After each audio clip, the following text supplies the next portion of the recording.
this is Mark from Orchid. I'm going to talk for a minute about guitar influences and how my early influences led me to the way I play today, and what you're going to hear on the Mouths of Madness album that's coming out next month on Nuclear Blast Records. I started playing guitar in 1981, and that was the same year that Ozzy's first solo album, Blizzard of Oz, came out, and I was really fascinated with Randy Rhoads and his style of playing. It seemed like something I hadn't heard before, and it was a little bit different than all the rock that I'd heard through the 70s and up until that point.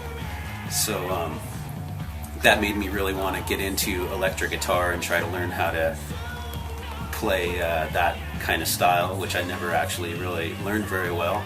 But from there I got into a lot of the other bands that were big at the time, like Scorpions, Iron Maiden, Judas Priest. Michael Schenker was a huge influence on me when I was young.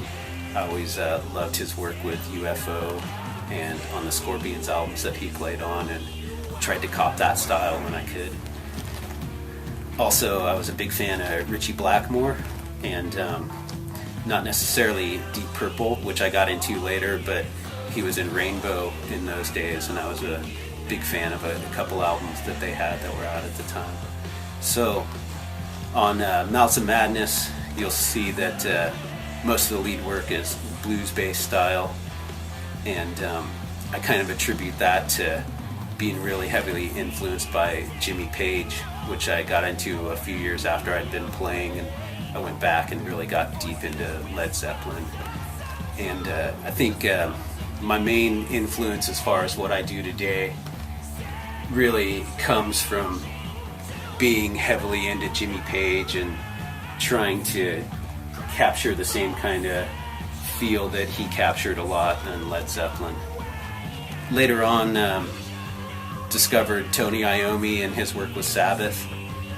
When I first started playing guitar, it wasn't that version of Sabbath, it was Heaven and Hell and Mob Rules, so I didn't really go back and get into the early Sabbath albums until I was a little bit older and kind of discovered that style and really dug into that. And I think, obviously you hear a lot of that on the album as well.